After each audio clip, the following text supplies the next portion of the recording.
Hello everyone, मैं आज आप लोगों के साथ बहुत ही इंटरेस्टिंग केस की डिटेल शेयर कर रहा हूँ। मान लीजिए कि कोई एक केस कोर्ट में पुटअप होता है, किसी व्यक्ति के ऊपर एफआईआर होती है, कोई चार्जेस उसके ऊपर लगते हैं। उसके बाद पुलिस इन्वेस्टिगेशन करती है, इन्वेस्टिगेशन करने के बाद चार्जशीट को कोर्ट में पेश करती है। बट कुछ कॉम्प्लिकेशन होने की वजह से जांच एजेंसी को बदल दिया जाता है। पुलिस के अलावा कोई दूसरी एजेंसी आती है, वो उसकी जाँच करती है और जांच ख़त्म होने के बाद वो अपनी फाइनल रिपोर्ट कोर्ट में पेश करती है या चार्जशीट पेश करती है।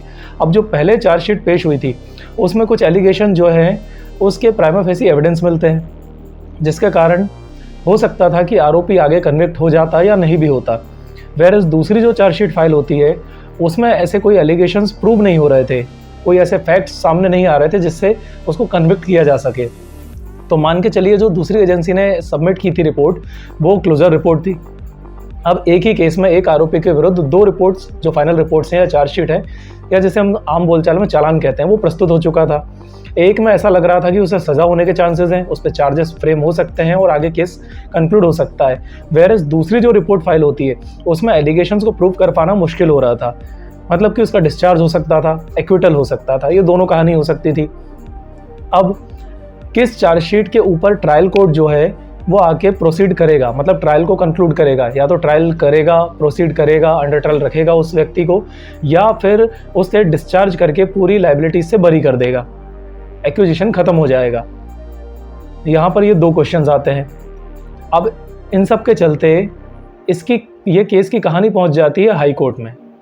हाई कोर्ट में पहुँचने के बाद हाई कोर्ट जो करता है कि यहाँ पर दो एजेंसियों ने जाँच की है। एक एजेंसी के एलिगेशंस लग रहा है कि मेरे फाइल हो जाएंगे चार्जेस, बट दूसरी एजेंसी के जो इन्वेस्टिगेशन है उसके एलिगेशंस प्रूव कर पाना मुश्किल हो रहा था। इन दोनों कंडीशंस में हाई कोर्ट ने ये किया कि जो दूसरी रिपोर्ट थी दूसरी जांच एजेंसी की, उसके आधार पर डिस्चार्ज कर दिया एक्यूज को।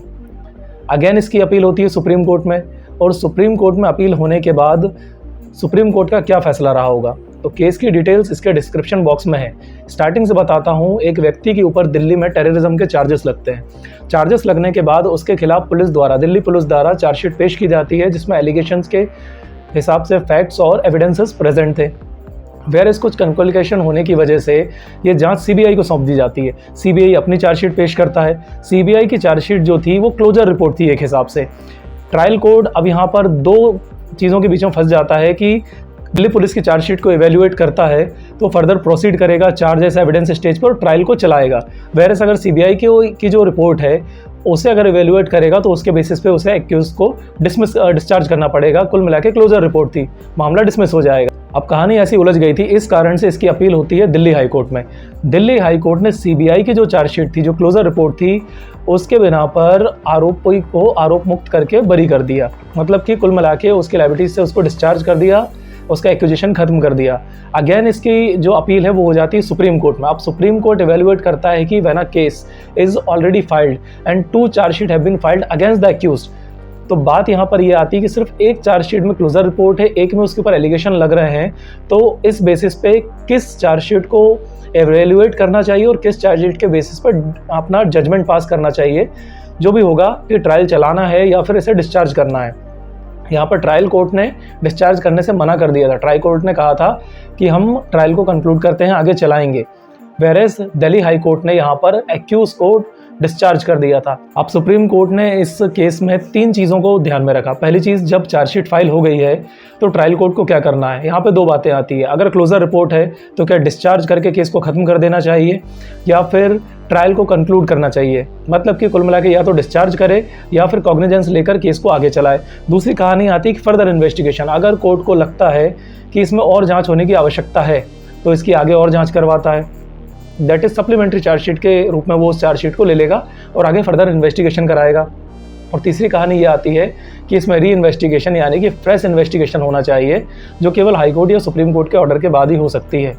दिल्ली हाई कोर्ट ने तो यहाँ पर यह किया था कि only basis of the CBI chargesheet accuse को डिस्चार्ज कर दिया था, बट ट्रायल कोर्ट ने डिस्चार्ज करने से मना कर दिया था। और सुप्रीम कोर्ट का भी यहाँ पर यह कहना है कि अगर एक केस में 2 चार्जशीट पेश हो जाती है तो ट्रायल कोर्ट को या जो भी कोर्ट है उससे दोनों चार्जशीट को एवेल्युएट करना चाहिए और उसके बाद ही कंक्लूजन पे पहुंचना चाहिए। और दिल्ली हाई कोर्ट का जो फैसला था जिसमें डिस्चार्ज कर दिया गया था एक्यूज को, उसको सेट असाइड कर दिया। दैट मीन्स अगर एक ही केस में 2 जांच एजेंसी या अगर सेम जांच एजेंसी 2 चार्जशीट फाइल कर रही है तो सीधी सी बात यहाँ पर यह है कि उन दोनों चार्जशीट को इवेल्युएट करना पड़ेगा, और अगर एक भी चार्जशीट में ऐसा लग रहा है कि कुछ फैक्ट्स या एविडेंस एक्यूज्ड के खिलाफ हैं तो कोर्ट को इसका कॉग्निजेंस लेकर ट्रायल को कंक्लूड करना चाहिए और कन्विक्शन या एक्यूटल जो भी होता है, दैट मीन जजमेंट की स्टेज तक इस केस को ले जाना चाहिए।